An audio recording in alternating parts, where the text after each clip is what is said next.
I am Joshua, I'm 28, and on my wedding day, not a single family member showed up. Not even my dad, who promised to stand by my side. Before I tell you about the 417 missed calls I woke up to on a billionaire's yacht, let me know where you're watching from in the comments. I want you to picture the Mediterranean Sea just as the sun begins to crest over the horizon. It was a Tuesday morning in late July. The air coming through the open sliding glass doors of our cabin smelled of sea salt, expensive espresso, and absolute, pristine freedom. I woke up in a massive king-sized bed on a 180-foot motor yacht anchored off the breathtaking coast of Monaco. The sheets were woven from crisp Egyptian cotton. The floors were cool, polished marble, and my beautiful new wife, Elena, was still sound asleep next to me. Her breathing was steady, her face completely relaxed.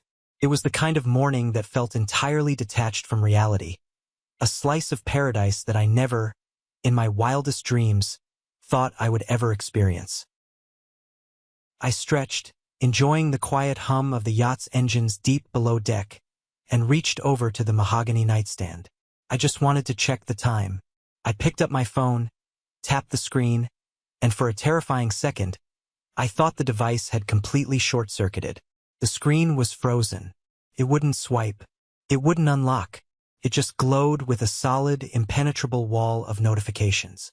I had to force restart the phone just to get it to register my touch.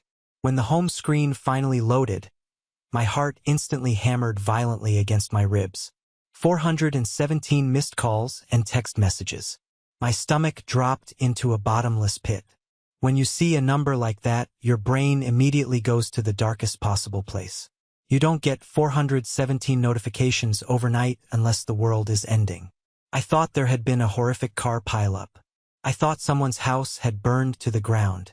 I thought I was about to read about a tragedy so profound it would shatter my life. My hands actually trembled as I opened my Messages app. But then, my eyes finally focused on the names flashing frantically across the illuminated screen. My dad, my mom, my older brother Carter, Aunt Clara, Cousin Sarah, Uncle Thomas. The panic in my chest instantly evaporated, replaced by a wave of absolute, freezing clarity. The exact same people who couldn't be bothered to send a single, solitary congratulations text on the day I got married, the day I stood in front of an altar looking at 35 empty chairs, were suddenly blowing up my phone like my house was on fire. I sat up on the edge of the bed, planting my bare feet on the cold marble floor, and started reading. My dad had left 23 missed calls and 11 sprawling text messages. The first one, sent at 2:14 a.m. his time, read, "Joshua, whose yacht is that?" The second one, sent 10 minutes later, read, "Call me back right now. What is going on?" The third was almost comical in its desperation. "I didn't know you were doing this well. Why didn't you tell us? We are family." My mom had left 18 calls. Her text messages were a frantic, breathless stream of consciousness. "Oh my God, Joshua. Is that Monaco? Are you okay? Whose boat is that? Did you win the lottery? Please call your mother. We need to celebrate when you're back." Celebrate. She wanted to celebrate. I stared at that specific word until the letters blurred. The woman who had explicitly and calculatingly chosen to attend a country club baby shower over watching her youngest son say his wedding vows now wanted to throw a party because she saw a picture of a luxury boat on the internet. Then came Carter. 7 missed calls. His texts were short, demanding, and dripping with his usual arrogance. "Wait, what?" Followed by, "Is your art actually selling now?" And finally, "We need to talk. Call me." I didn't laugh. I didn't cry. I didn't feel the urge to scream. I just sat there in the quiet luxury of that multimillion-dollar cabin, feeling a strange, profound sense of vindication wash over me. I scrolled through the endless stream of fake apologies and sudden, intense interest in my well-being, and I realized something fundamental. They didn't miss me. They missed the money they thought I suddenly had.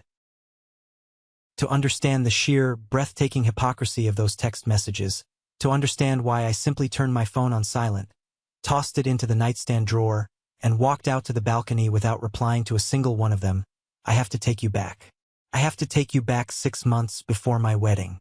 Back to the exact moment I realized that in the Farrow family, loyalty wasn't something you earned by blood or love. It was something you bought.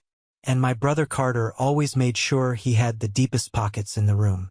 It was Thanksgiving dinner, 6 months before the wedding. The sky over Connecticut was a bleak, slate gray, and the air was biting cold. Elena and I had driven 2 hours to my parents' house in our beat-up, 10-year-old Honda Civic. The heater only worked on one side, and the transmission slipped when you pushed it past 60, but it got us there. I had spent the entire morning baking a cherry pie from scratch, carefully weaving the lattice crust, while Elena picked out a nice, reasonably priced bottle of red wine that we could barely afford on our strict budget. We were sitting in my parents' living room, making polite, strained conversation with my father, when we heard it. The aggressive, unmistakable roar of a high-performance engine tearing up the quiet suburban driveway. I looked out the bay window. Pulling up to the curb was a brand-new, jet-black Porsche 911. The paint gleamed like wet glass. My brother Carter and his wife Chloe stepped out of the vehicle like they were descending onto a Hollywood red carpet. Carter is the golden child of our family. He's 3 years older than me, stands 2 inches taller, and possesses a smile that belongs on a luxury real estate billboard. He has a profound, almost terrifying ability to take credit for other people's hard work and charm his way out of any consequence. Chloe, his wife, comes from serious generational wealth. Her father owns a massive commercial real estate empire in Fairfield County. Just a month prior, her father had handed Carter a massive promotion, a vice president title and a salary that made my parents' eyes water with pride. Carter didn't earn that corner office. He married it. But in my family, marrying into wealth was considered the ultimate spectacular achievement. They walked through the front door, and the entire gravity of the house instantly shifted to accommodate them. My mother, Diane, practically sprinted down the hallway to take Chloe's coat, fawning over the designer label and complimenting the cut of the fabric. My father, Richard, a man who had spent his entire adult life working a mid-level bank job, constantly complaining about his own stagnant salary, clapped Carter on the shoulder with a level of enthusiastic reverence he usually reserved for professional athletes. At the dinner table, the dynamic was suffocating. Carter deliberately tossed his Porsche keys onto the center of the dining table, making sure the gold and black crest caught the light from the chandelier perfectly. He dominated the entire conversation, bragging loudly about his new exclusive golf club membership, the aggressive expansion of his stock portfolio, and the massive college fund he was already setting up for his unborn baby. He spoke in numbers, dropping figures that were meant to establish unquestionable dominance. Then, when there was a brief lull in his monologue, my dad turned his attention to me. He leaned over his plate of carved turkey, narrowing his eyes in a way that always made me feel like I was 12 years old and in trouble. "So, Joshua," my dad said, his voice dripping with that familiar, heavy condescension, "when are you getting a real job?"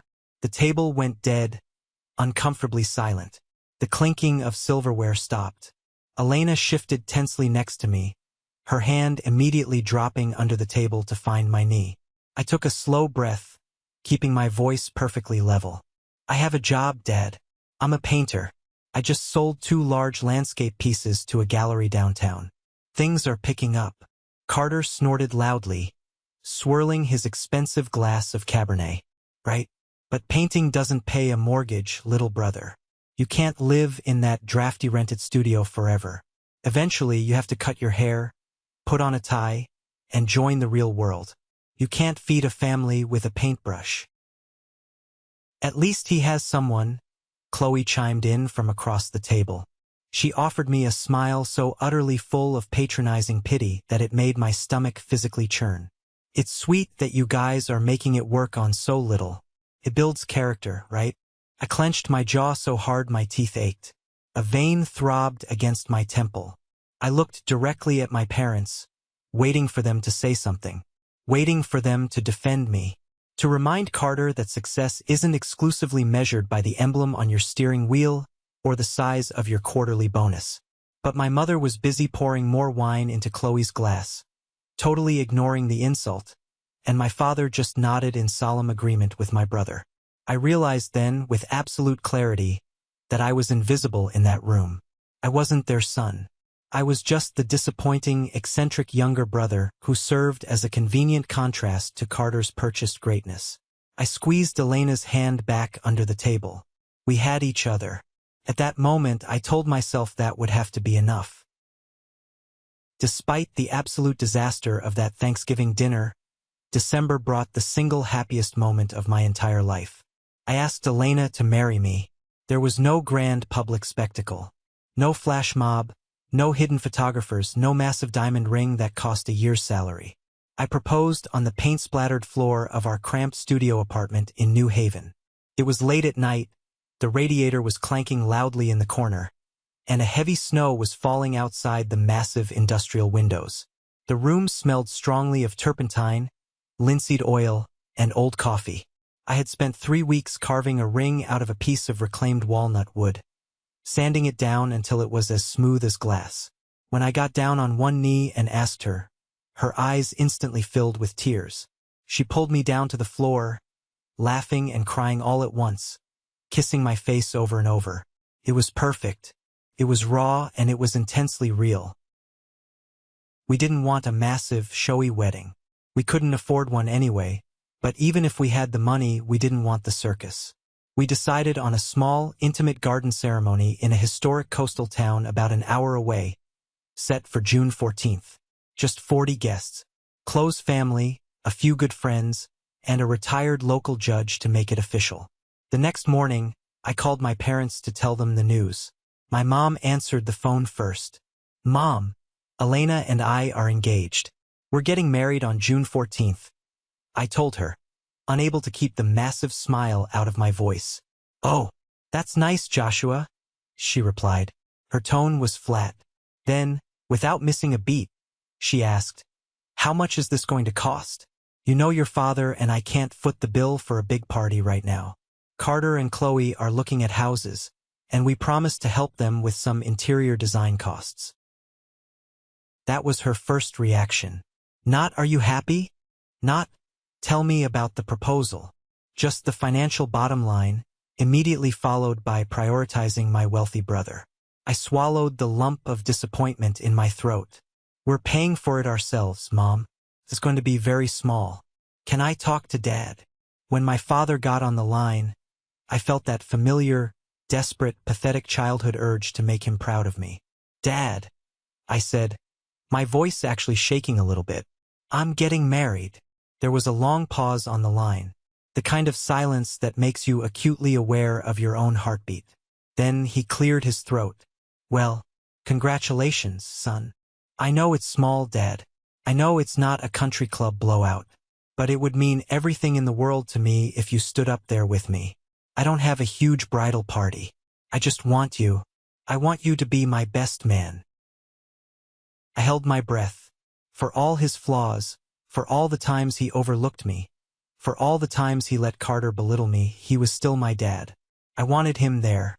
I needed to know that, on the most important day of my life, he would have my back. "Of course, Joshua," he said, and for a fleeting second, his voice sounded genuinely warm, thick with actual emotion. "I wouldn't miss it for the world. I'll be your best man. I promise you, son. I'll be standing right by your side." I hung up the phone feeling like I was walking on air. I ran over to Elena, picked her up, and spun her around the studio. I actually believed him. I let my guard down completely and allowed myself to believe that when it truly mattered, when the chips were finally down, my family would show up for me. I was so incredibly naive. The illusion of my family's support shattered into a million jagged pieces exactly 3 weeks before the wedding. I was standing in the middle of the studio, wearing a pair of paint-stained overalls, aggressively priming a massive canvas with white gesso. My phone rang from the table across the room. I wiped my hands on a rag and picked it up. The caller ID said, "Aunt Clara." Clara is my mother's older sister, and she is the undisputed reigning gossip kingpin of the entire Farrow family. If someone gets a parking ticket, Clara knows the badge number of the officer before the ink is dry. She usually only called me to fish for information she could weaponize later. "Joshua, sweetie, how are you?" she chirped, her voice far too loud through the speaker. "How are the wedding preparations coming along?" "Good, Aunt Clara. Everything's pretty much set. We're just finalizing the flower arrangements." She launched into a long, rambling, breathless story about a neighbor's messy divorce. She spared no details, vividly describing a brutal custody battle over a golden retriever and a timeshare in Florida. I wedged the phone between my shoulder and my ear, making polite humming noises while I went back to working the heavy gesso into the weave of the canvas. Then she dropped the bomb. She did it so casually, with such breezy indifference, you would have thought she was asking if I preferred paper or plastic at the grocery store. "So, tell me, sweetie, are you and Elena going to make an appearance at Carter's party before your ceremony? Or are you just skipping it entirely? I know it's a tight squeeze." I stopped painting. The brush hovered midair, a thick glob of white primer dripping silently onto the hardwood floor. "What party?" I asked, my voice suddenly very quiet. "Carter and Chloe's baby shower, honey. Don't tell me you forgot. It's going to be absolutely massive." Chloe's dad rented out the entire main ballroom at the Grandview Country Club. They have an ice sculpture, Joshua. An ice sculpture for a baby. A freezing cold sweat broke out on the back of my neck. My chest tightened so fast I couldn't catch my breath. "When is it, Aunt Clara?" "June 14th. It starts right at noon." June 14th. My wedding day. I set the paintbrush down on the tray. My hands were physically shaking. "Aunt Clara, my wedding is at 3 o'clock on June 14th. The garden venue is over an hour and a half away from the Grandview Country Club. Nobody can go to both. It's geographically impossible." There was a dead, heavy, suffocating silence on the line. The kind of silence where the truth is suddenly glaring at both people. I could practically hear the gears grinding in Clara's head as she realized what she had just accidentally revealed. Oh, Joshua.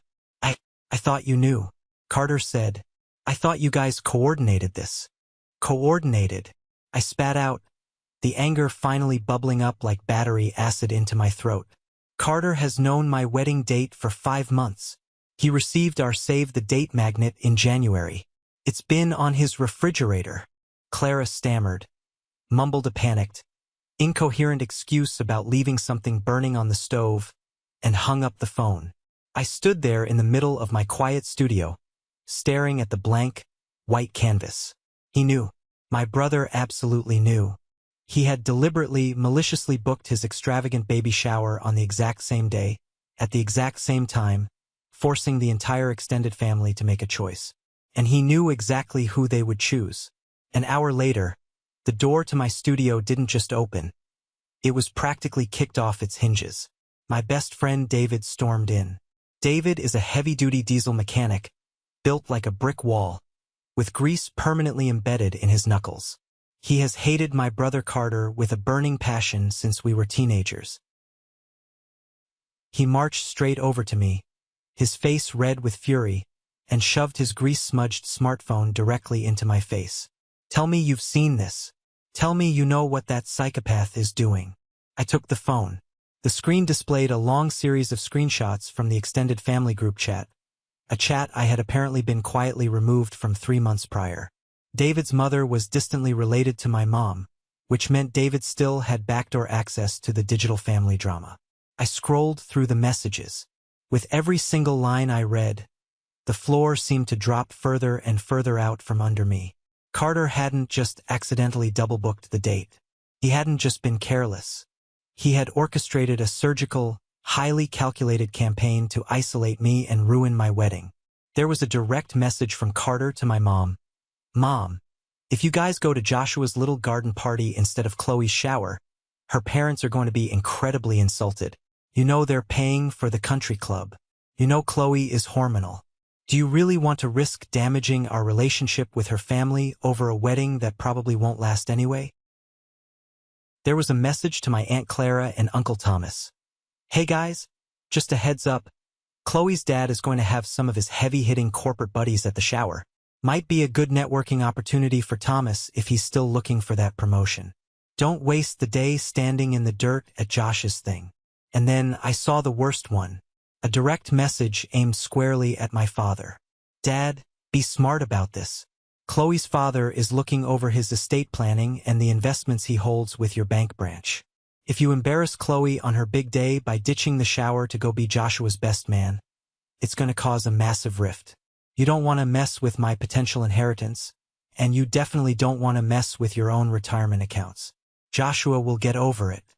He's used to things not going his way. Carter was literally threatening my father's future financial security. He was weaponizing his wealthy in-laws, dangling my father's retirement, his career standing, and the promise of future money like a carrot on a stick. I handed the phone back to David. My jaw was set so hard my teeth felt like they were going to crack. "They're not coming, man," David said quietly, his voice losing its usual rough, loud edge. He looked at me with deep, profound pity. "He bought them off. Every single one of them. It's a hostile takeover of your wedding." "I haven't heard from my dad yet," I said stubbornly, my voice completely devoid of emotion. "He promised he'd be my best man." He looked me in the eye and gave me his word. David just sighed, wiping a hand across his face. "Joshua, don't do this to yourself. Look at the texts. He's got them terrified." But I had to know. I had to let them make the choice themselves. I wasn't going to call them crying. I wasn't going to beg for their presence. And I wasn't going to yell. I was just going to wait and see who actually valued me as a human being over a plate of free country club appetizers and the vague promise of proximity to wealth. The first official defection came from my own mother. She called me exactly 2 days after my agonizing conversation with Aunt Clara. When I answered, her voice was painfully bright, artificially sweet, and pitched an octave too high. The exact tone she always uses when she knows she's doing something terrible but desperately wants to manipulate you into making it easy for her. "Joshua, honey, how are you doing?" "I'm fine, Mom. What's up?" I asked, staring blankly at the wall of my studio. "Listen," she sighed, a heavy, deeply dramatic sound meant to convey how stressed she was. "We have a bit of a sticky scheduling conflict. It turns out Carter and Chloe's baby shower is on the 14th. Chloe's mother booked the country club, and you know how high-strung she gets. The deposit is non-refundable." "I know, Mom. It's the same day as my wedding. The wedding you've known about for 5 months, right?" "Exactly," she said, her pace quickening, rushing past my point. "And since it's Carter's first baby, it's the first grandchild of the family, Joshua. It's a huge, historic milestone. We really, really need to be there to support them. I was thinking, maybe you and Elena could just postpone your ceremony? Just push it back a few weeks? August is lovely for a garden wedding." I gripped the edge of the paint-splattered kitchen counter. My knuckles turned stark white. "Postpone my wedding? You want me to cancel my wedding, tell my vendors, tell Elena's family to change their flights, so you can go to a baby shower?" "Oh, don't be so dramatic, Joshua," she snapped, her fake sweetness instantly evaporating. "It's just a small garden thing anyway. It's not like you're losing tens of thousands of dollars in luxury venue deposits. Carter and Chloe have a lot of important people coming from her dad's firm. We have to keep up appearances. Important people. That was the magic phrase. That was the terrifying truth spoken aloud. What she really meant was, Chloe's parents pay for our country club access. Chloe's parents let us use their sprawling timeshare in Aspen. Carter pays for the expensive lease on your father's SUV. You, Joshua, give us nothing but handmade wooden gifts and pride. You have no financial leverage. Therefore, you do not matter." "I'm not changing my date, Mom," I said, my voice dropping to an eerily calm, icy register. "I am getting married on the 14th. You can either come to your son's wedding, or you can go eat miniature sandwiches at the golf course to impress a bunch of real estate developers. It's your choice." She gasped, highly offended that I had stripped away her polite excuses. "Joshua, how can you be so incredibly selfish? Your brother needs us.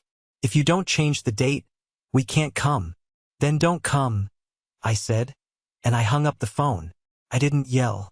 I didn't curse. I just pressed the red button and put the device down on the counter. The invisible credit card had swiped, the transaction was approved, and my mother had officially been bought. As the wedding day drew closer, the excuses from the rest of the family rolled in like clockwork. Aunts, uncles, second cousins. One by one, they sent me weak, transparent text messages. A sudden, mysterious stomach bug. An unexpected work emergency that required weekend travel. A pre-planned vacation to Florida they had magically forgotten about until that exact moment. Out of the 30 extended family members I had excitedly invited, 28 had dropped out within 2 weeks. The only ones left on my side of the guest list were my dad, who remained terrifyingly, agonizingly silent, and my cousin Sarah. Sarah and I were close growing up. We were the two outcasts at family reunions, always surviving the agonizing political arguments by hiding in the basement and playing old video games. When I sent the final, desperate head count message to the remaining guests, Sarah texted me back almost immediately. I wouldn't miss it for the world, Josh. I bought a new dress and I'll be there early to help you set up the chairs. Love you. Felt like a massive victory. Felt like a lifeline. At least one person from my bloodline was choosing me. I proudly wrote her name at the top of the final seating chart. But 3 days before the wedding, my phone buzzed. It was a long text from Sarah. Josh, I am so incredibly sorry. My transmission just blew on the highway. My car is totally dead. The mechanic says it's going to cost $3,000 to fix, and I don't have the money for a rental car to get to Mystic. I'm going to have to miss the wedding. I'm literally crying right now sitting on the side of the road. I'm so sorry. Please forgive me. I felt a pang of genuine, deep sympathy. I knew she worked a low-paying retail job. I almost texted her back offering to pay for an Uber, even though Elena and I couldn't really afford a 2-hour ride. But 10 minutes later, David walked into the studio. He didn't say a word. He looked furious. He just opened his laptop, slammed it down on my work table, and pulled up Chloe's public Instagram page. There was a photo posted exactly 5 minutes ago. It was a picture of Chloe, her rich sorority sisters, and my cousin Sarah. They were standing in a high-end designer boutique in downtown Hartford, holding crystal champagne flutes and laughing. The caption read, "Dress shopping for the big shower with the best girls. So glad Sarah could make it. Hashtag baby Whitfield, hashtag spoiled. Sarah's car wasn't broken. She wasn't stranded on the highway crying over a blown transmission. She was sipping expensive champagne on Chloe's dime, happily buying a designer dress for the party that was specifically designed to destroy my wedding. Chloe had likely offered to pay for her outfit to secure her attendance. I stared at the glowing screen of the laptop, a hollow, bitter laugh escaping my chest. It was an absolute masterclass in betrayal. I didn't confront her. I didn't send an angry, explosive text message calling her a liar.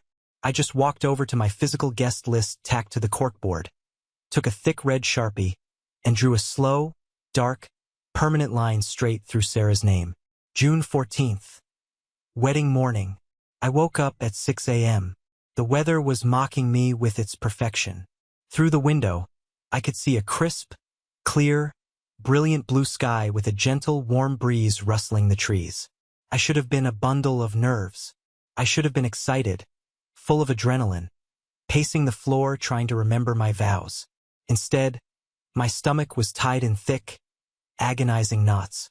It felt more like the morning of a funeral than a wedding day. I was standing in the bathroom, staring blankly at the mirror as I dragged a razor across my jaw, when my phone vibrated loudly against the porcelain sink. It was exactly 7 a.m. The caller ID simply read, "Dad." I stared at his name for a long time. My dad had ignored all of my text messages for a week. He hadn't confirmed if he was still coming. He hadn't asked what time he needed to be at the venue. I knew exactly what this call was. I could feel the betrayal radiating from the device. But I picked it up anyway, holding onto a microscopic shred of hope. "Joshua," he said. His voice was thin, weak, shaky. It was the undeniable voice of a coward who knows he's doing something utterly unforgivable. Dad. Son, I don't know how to say this. He cleared his throat loudly, stalling, buying time. Your mother is really, really upset. She feels like the family is being torn apart by all this drama. And Carter made a very good point. This is his first baby. It's a big deal for the family legacy. And the country club is so far from your venue. The traffic on I-95 is going to be a nightmare. He trailed off into pathetic silence, waiting for me to give him an out, waiting for me to absolve him, waiting for me to say, "It's okay, Dad. I understand. You have to go. Say it, Dad," I demanded, my voice harder and colder than it had ever been in my entire life. Be a man and say the words out loud. I can't make it to the wedding, Joshua. I'm sorry. I have to go to the shower with your mother. It's just politics, son. You know how Carter's in-laws are. They take offense to everything. I'll make it up to you, I promise. We'll take you and Elena out to a nice steak dinner next week to celebrate. A nice dinner. A piece of meat in exchange for abandoning his youngest son at the altar. I looked at my own reflection in the bathroom mirror. My face was pale, drawn, but my eyes were locked in, burning with a new kind of intensity. I realized I wasn't just sad anymore. The sadness was entirely gone. It had burned away completely, leaving behind a cold, sharp, diamond-hard clarity. You promised me, I said evenly, not raising my voice a single decibel. You looked me in the eye and you gave me your word you would be my best man. Joshua, please, be reasonable, he pleaded, his voice cracking. It's not a huge, real wedding anyway. It's just a small gathering in a garden. Don't make this harder than it has to be.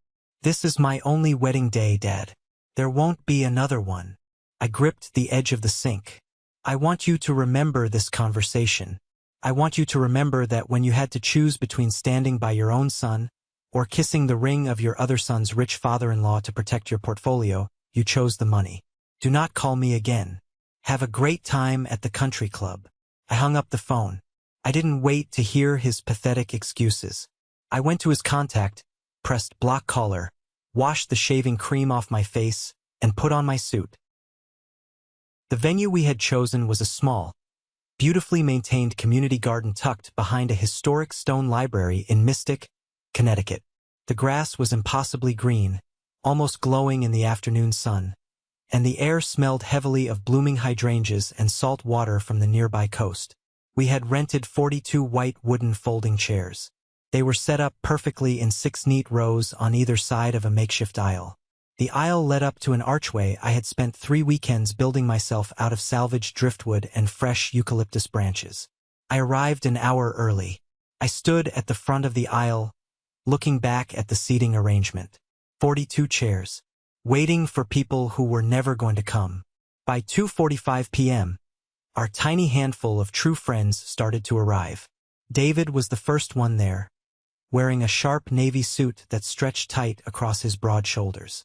He walked straight up to me, pulled me into a bone-crushing hug, and told me I looked like $1,000,000.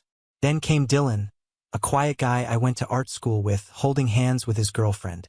Then, 2 of Elena's closest co-workers from the bakery where she managed the front counter.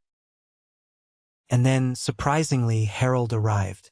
Harold was our landlord, an eccentric, intensely quiet, 65-year-old man who lived in the dusty apartment above our studio.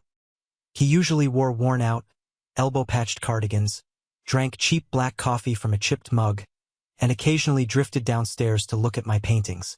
He would offer cryptic, brilliant advice like, "Push the shadow deeper in the corner," or "The light on that cheekbone is lying to you." I had dropped an invitation in his mailbox entirely out of politeness, never actually expecting him to show up. But there he was, walking into the garden wearing a flawlessly tailored vintage 3-piece gray suit that looked like it belonged on a movie star from the 1960s. He had a silk pocket square and polished leather shoes. By 3 p.m., the string music started playing softly from a portable speaker David had set up near the archway. I looked out at the crowd. 7 people. 7 people sat huddled together in the front 2 rows on the bride's side. Behind them, stretching out in a painful, visceral, agonizing visual representation of my family's betrayal, were 35 completely empty chairs.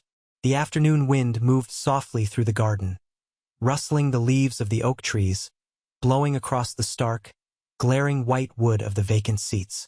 It was the quietest, most deafening silence I have ever experienced in my life. Every single empty chair was a message screaming at me.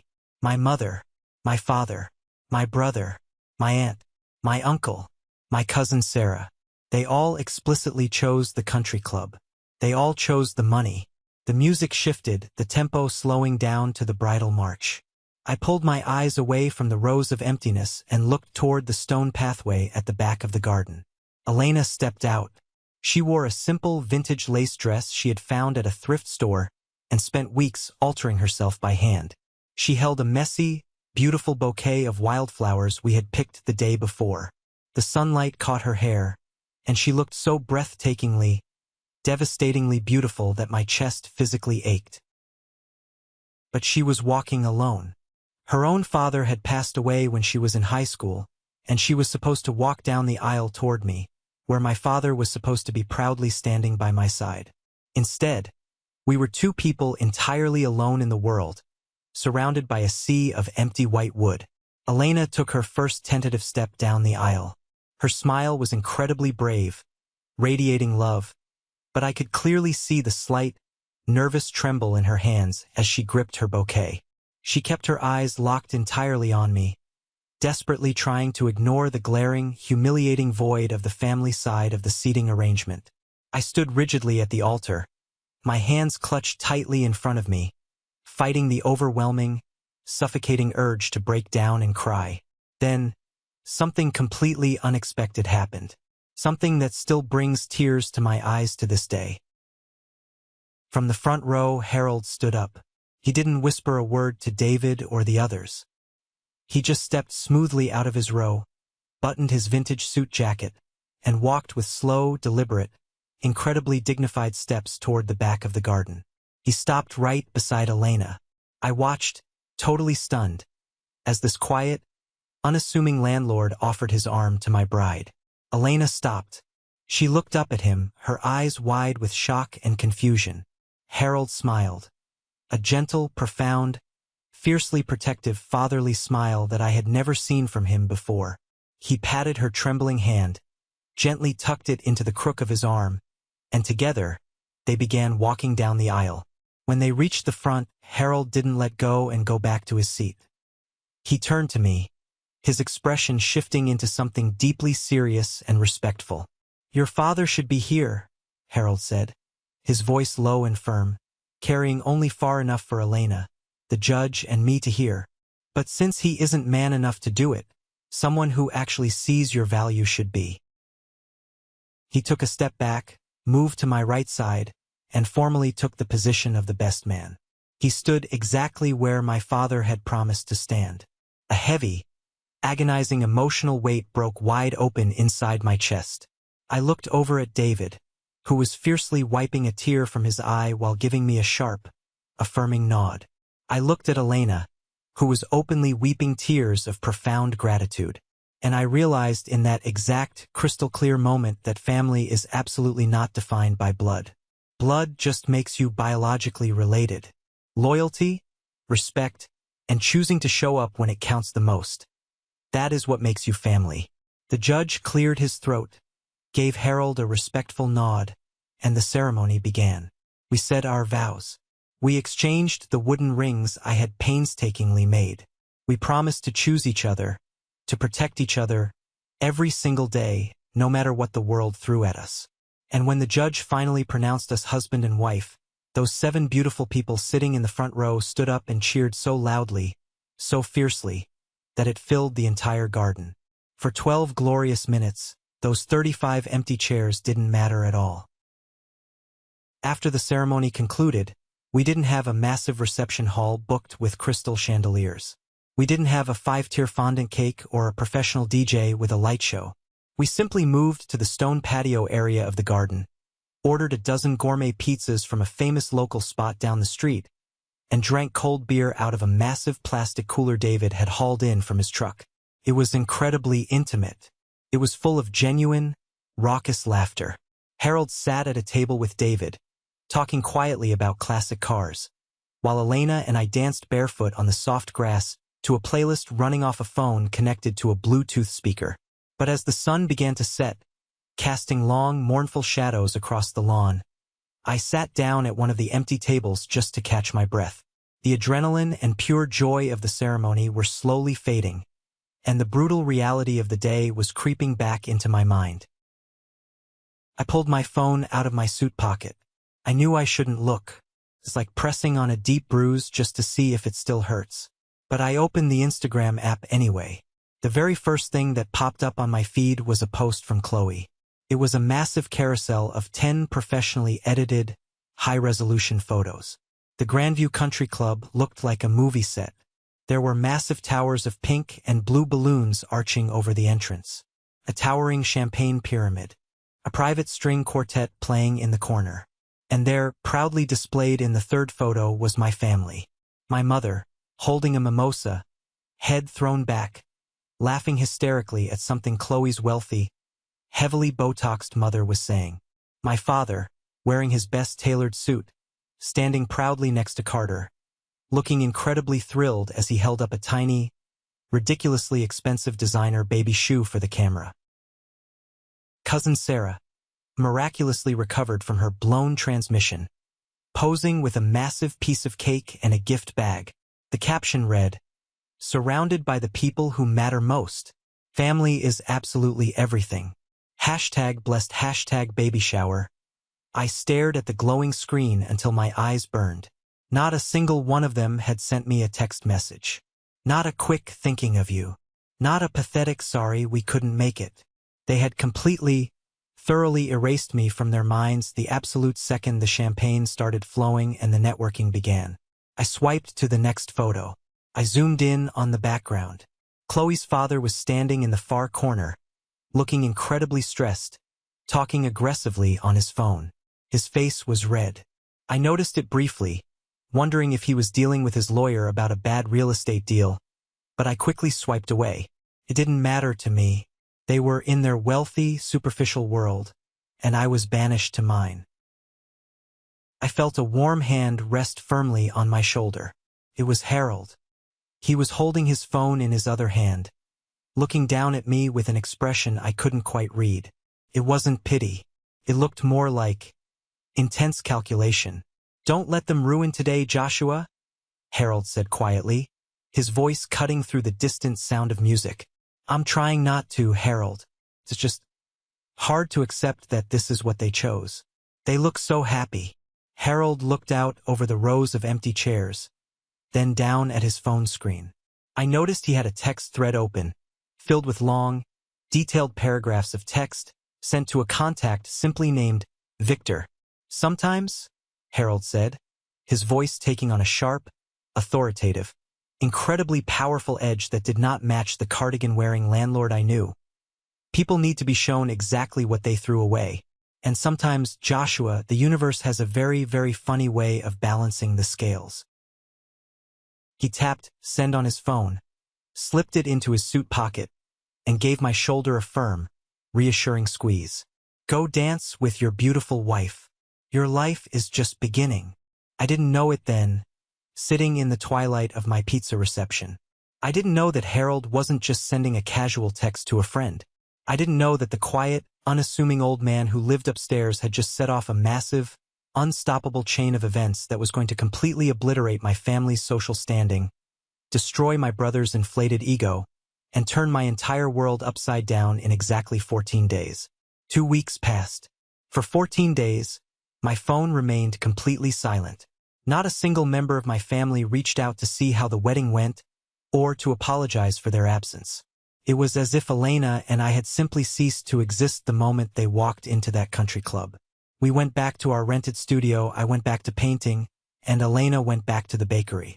We survived on the quiet comfort of each other. Then, on a rainy Tuesday afternoon, Harold came downstairs and knocked on our door.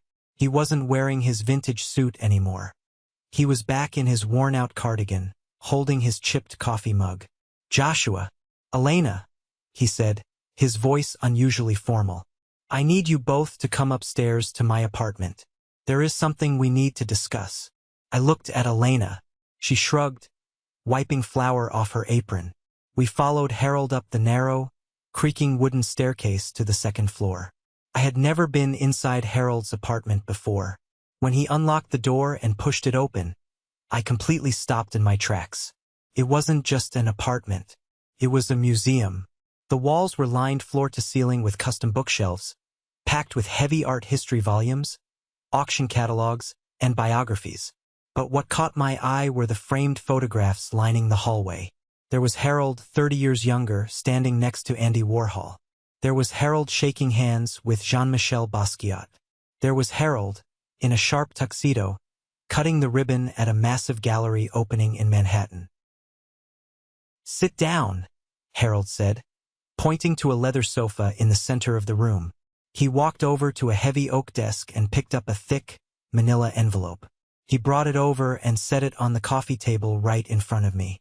"For 22 years, Harold began, taking a slow sip of his black coffee, "I was the senior director of the Brenton Gallery in Chelsea, New York. I represented some of the most successful contemporary artists in the world. I retired a decade ago to this quiet little building because I was tired of the noise. But I never stopped watching the market. And I never stopped looking for raw, genuine talent." I stared at him, my brain struggling to process the information. Our quiet, eccentric landlord who fixed our leaky sink was a titan of the New York art world. "6 months ago, when you started working on that large landscape series, I took a few photographs of your canvases while you were out," Harold confessed, completely unapologetic. "I sent them to an old friend of mine. His name is Victor Ashland." My jaw practically hit the floor. Anyone who has ever picked up a paintbrush knows who Victor Ashland is. He is a billionaire private collector. Having Victor Ashland buy your work doesn't just put money in your pocket. It instantly legitimizes your entire career. It is the ultimate seal of approval. Victor doesn't just like your work, Joshua. He thinks you are the most exciting realist painter he has seen in 20 years. Harold reached down and opened the manila envelope. He pulled out a thick stack of legal documents, bound with a black clip, and slid them across the table. "This is an exclusive representation contract with Caldwell Gallery in Manhattan, backed directly by Victor Ashland's private funding. They want to commission 12 original pieces from you over the next 18 months. I reached out with a trembling hand and turned the first page. My eyes scanned the heavy legal jargon, searching for the bottom line. And then I saw it. Total contract value, $450,000. $450,000. I dropped the paper. I literally could not hold it. Elena let out a sharp gasp, covering her mouth with both hands. That wasn't just a salary. That was life-changing, generational money. It was more money than my father had made in his last 5 years at the bank combined. It was more than the promotion Carter loved to brag about. "Harold, I don't know what to say," I stammered, my vision actually blurring with tears. "Why didn't you tell me?" "Because," Harold said softly, leaning forward, "I wanted to see who you were when you had absolutely nothing. I watched your family strip away your dignity leading up to your wedding. I watched your father break his promise to you over money. I watched you stand at that altar with nothing but your integrity and the woman who loves you. You passed the test, Joshua. Now it's time to collect your reward." The very next morning, my phone rang. It was an unknown international number. When I answered, a deep, incredibly smooth voice spoke on the other end. "Joshua, this is Victor Ashland." I stood up so fast I knocked my chair over. "Mr. Ashland, it is an absolute honor to speak with you." "The honor is mine, son," Victor replied warmly. "Harold has told me everything about you. He also told me about your wedding day. I understand you and your beautiful bride didn't exactly get the celebration you deserved. Your family made a very poor investment choice." "You could say that, sir." "Well, I like to correct bad investments," Victor said, and I could hear the smile in his voice. My private yacht, the Meridian, is currently anchored off the coast of Monaco. I have a full staff on board, but I won't be using it for the next 2 weeks. I want you and Elena to pack your bags. My assistant has already booked you 2 first-class tickets to Nice. Consider it a signing bonus. Go enjoy your honeymoon. I couldn't even form the words to politely decline. It was an offer from another universe. 3 days later, Elena and I were sitting in massive leather seats at 30,000 feet, sipping champagne, flying away from the miserable, petty drama of my family. When we landed in France, a private driver picked us up and took us directly to the marina. The Meridian wasn't just a boat. It was a floating palace. 180 feet of gleaming white fiberglass and dark teak wood. We had a private chef, a massive suite with panoramic views of the Mediterranean, and a level of peace I had never experienced in my entire life. For the first few days, we didn't look at our phones. We didn't talk about Carter or Chloe or my father. We just swam in the crystal-clear water, ate incredible food, and sat on the deck under the stars, completely overwhelmed by the radical turn our lives had taken. But as we sat on the upper deck on our 4th evening, watching the sun dip below the horizon and paint the sky in brilliant shades of orange and purple, a specific thought crept into my mind. I thought about the 35 empty chairs. I thought about the photo Chloe posted of my family laughing at the country club, acting like I didn't exist. I realized I didn't want to hide my joy. I didn't want to keep this a secret. I pulled my phone out of my pocket. I opened the camera. I told Elena to stand near the glass railing, the sprawling, illuminated coastline of Monaco directly behind her. She was wearing a beautiful white silk dress I had bought for her at a boutique in Nice. I stepped into the frame next to her, wrapping my arm around her waist. On the glass table right in front of us, perfectly in focus, was a bottle of vintage champagne and the thick, glossy Caldwell Gallery contract with my name printed boldly on the front page. I snapped the photo. It was perfect. The lighting, the background, the undeniable, overwhelming proof of our success. I opened Instagram. I hadn't posted anything in months. I uploaded the picture and typed a very simple, very deliberate caption. Honeymooning in Monaco, celebrating my new $450,000 gallery representation. Massive thanks to the people who actually showed up for us when it counted. The best is yet to come. I didn't tag my parents. I didn't tag Carter. I just hit publish, set my phone on the table, and poured another glass of champagne. It was 9 p.m. in Monaco. That meant it was mid-afternoon back in Connecticut. Prime scrolling time. I left my phone on the table and went to dinner with Elena.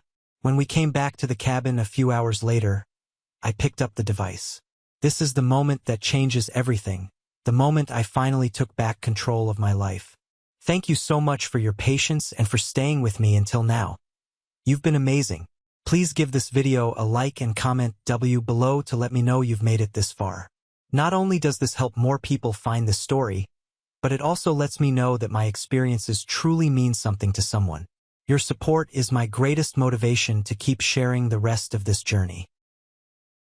As I mentioned at the very beginning of this story, my phone screen was completely frozen. 417 missed calls and text messages. The notification feed was a desperate, panicked blur of my family's names. My dad, my mom, Carter, Sarah. The people who treated me like dirt on their shoes were suddenly treating me like royalty, simply because I posted a number with a $sign in front of it and a geolocator in Europe. I sat on the edge of the massive king-sized bed, the cool Mediterranean breeze blowing through the open doors, and I finally decided to read the messages. They were pathetic. My father's text shifted from demanding to know whose boat I was on, to begging for a phone call, to claiming he always knew I had it in me. My mother's messages were a masterclass in gaslighting. Joshua, we are so incredibly proud of you. We knew you just needed time to find your footing. Please call us. We want to throw a massive dinner party for you and Elena when you get back to the States. Carter's texts were the most satisfying. The sheer panic in his words was palpable. His entire identity was built on being the richest, most successful person in the room. And suddenly, his little brother, the struggling artist he mocked at Thanksgiving, was sitting on a billionaire's yacht with a massive gallery contract. "Call me back," he demanded. "We need to talk about this gallery thing. Is it legitimate? Don't sign anything without letting my lawyer look at it." I took a deep breath. I didn't reply to them individually. I didn't want a conversation. I wanted to deliver a verdict. I opened the extended family group chat, the same chat David had shown me, the one they used to conspire against my wedding. I realized they must have quickly re-added my number in their panic to reach me. I typed out one single message. I didn't yell. I didn't curse. I just laid out the cold, undeniable facts. "I see you all saw my post. Yes, the contract is real. Yes, we are in Monaco on a private yacht. I find it absolutely fascinating that my phone has been dead silent for the last 16 days. But the second you see a luxury boat and a six-figure contract, I suddenly have a family again. Dad, you broke your promise to be my best man so you could protect your investments with Chloe's father. Mom, you told me to cancel my wedding for a baby shower. Carter, you threatened the entire family to boycott the best day of my life just to feed your own ego. You all made your choice on June 14th. You chose money over me. So please respect my choice now. Do not call me. Do not text me. Do not pretend you are proud of me.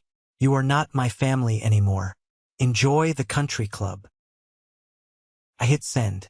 I watched the little delivered indicator pop up under the text block. Then I went to the settings, removed myself from the group chat, and blocked every single one of their numbers. The silence that followed was the most peaceful, liberating feeling I have ever experienced. I had finally cut the anchor and I was free.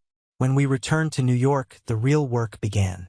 I had 18 months to deliver 12 massive paintings for my solo exhibition at Caldwell Gallery. I poured every ounce of my soul, my pain, and my newfound freedom into those canvases.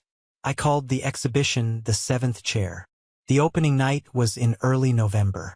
Caldwell Gallery is located in the heart of Chelsea, and when Elena and I pulled up in a town car provided by the gallery, there was a line out the door. Collectors, art critics, and wealthy buyers were crammed into the space, holding expensive wine, staring at my work. But there was one painting that commanded the entire room.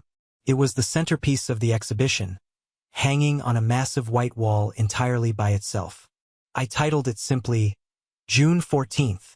It was a hyper-realistic, massive oil painting of the garden venue in Mystic. The lighting was beautiful, bathed in golden afternoon sun. But the focus of the piece was the seating. I painted the 42 white folding chairs. In the front row, I painted the backs of 7 people. Elena, David, Harold, and our friends.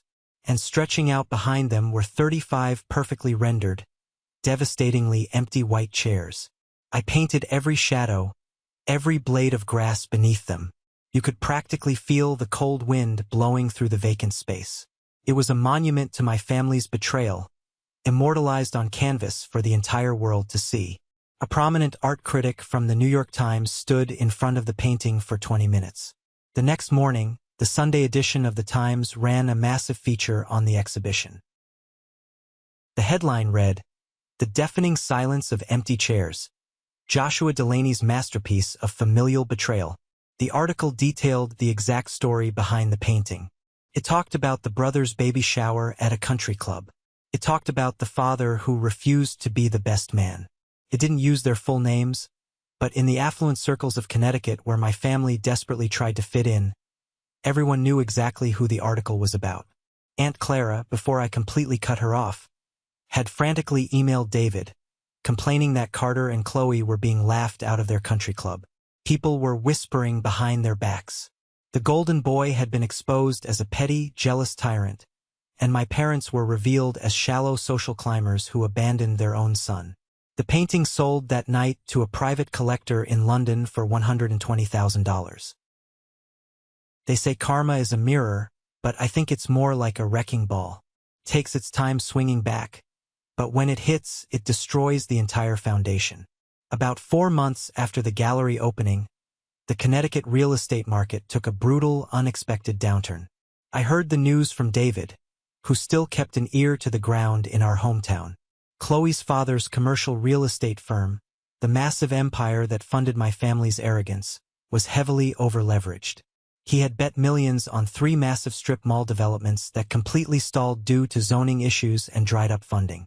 In late February, the firm officially filed for Chapter 11 bankruptcy. The fallout was instant and catastrophic. Carter, whose high-paying vice president job was entirely dependent on his father-in-law's company, was laid off immediately. The massive salary was gone. The corporate credit cards were shut down. 2 weeks later, David sent me a photo he took while driving past Carter's sprawling house. The driveway was empty. The jet-black Porsche 911 had been repossessed. The financial collapse didn't just hit Carter. It sent a shockwave directly into my parents' living room. Carter had been paying the expensive lease on my dad's SUV. Chloe had been letting my mom use her supplementary credit card for expensive salon trips and dinners out. The anticipated inheritance, the entire reason my father abandoned me at the altar, had vanished into thin air, swallowed by corporate lawyers and bankruptcy courts. The people who worshipped money suddenly found themselves entirely broke. I was standing in my new studio, washing brushes in the sink, when I heard my phone ring. It was a local Connecticut number I didn't recognize. I answered it cautiously. "Hello, Joshua. Please don't hang up." It was my dad. His voice wasn't just weak this time. It was completely broken. It sounded like he had aged 20 years in 6 months. He must have borrowed a friend's phone to bypass my block. "What do you want, Dad?" I asked, my voice flat, devoid of any anger or warmth. "Son, things are really bad here," he said, his breath hitching. "Carter lost his job. Chloe's dad lost everything. They're talking about foreclosing on Carter's house.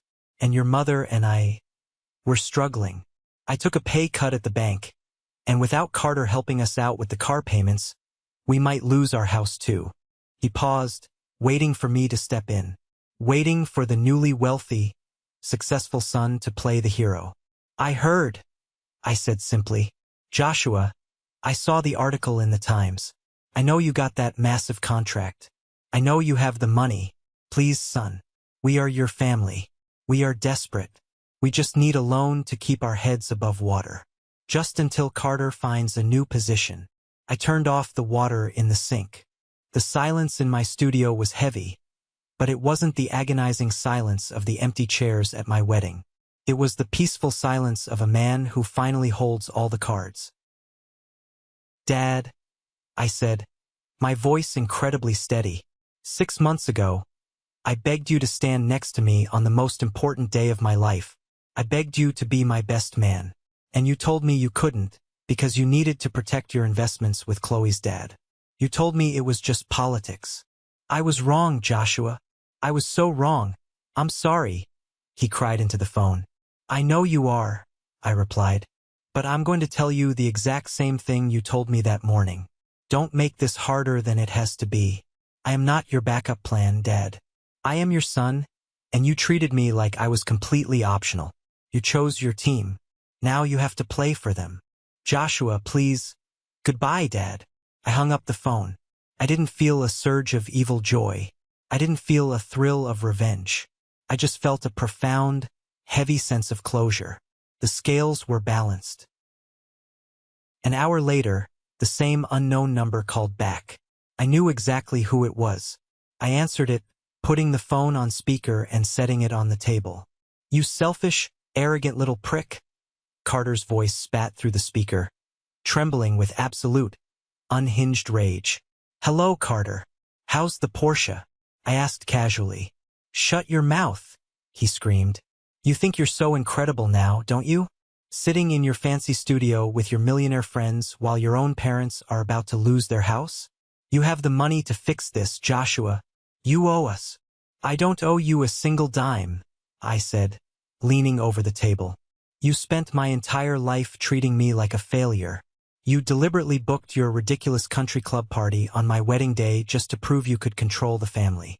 You threatened Dad's retirement so he wouldn't show up for me.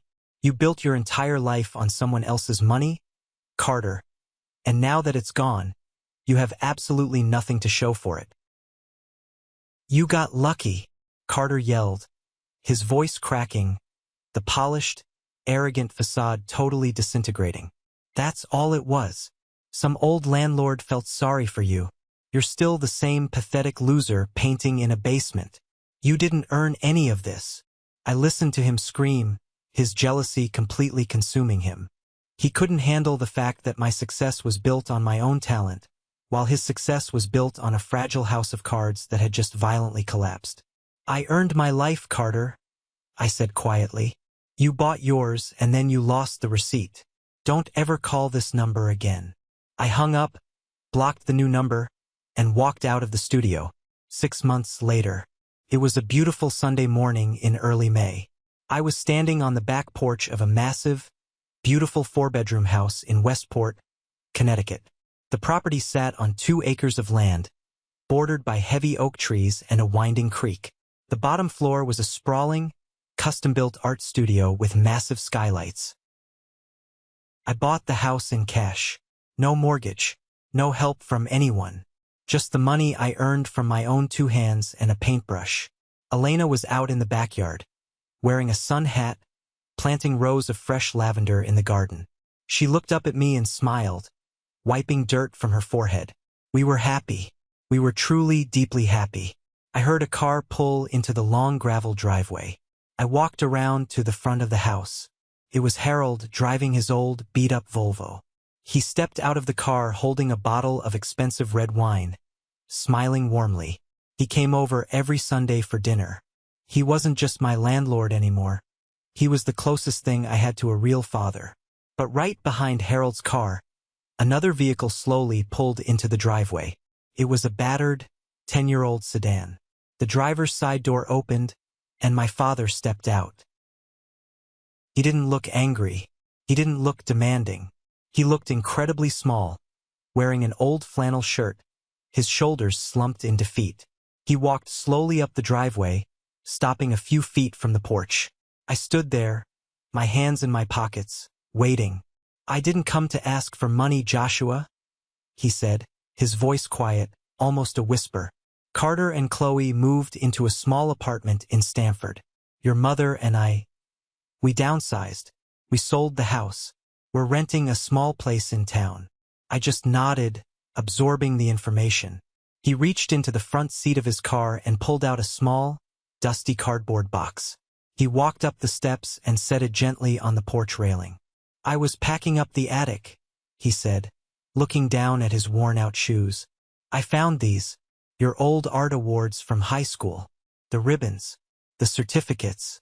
I put them in a box years ago and forgot about them."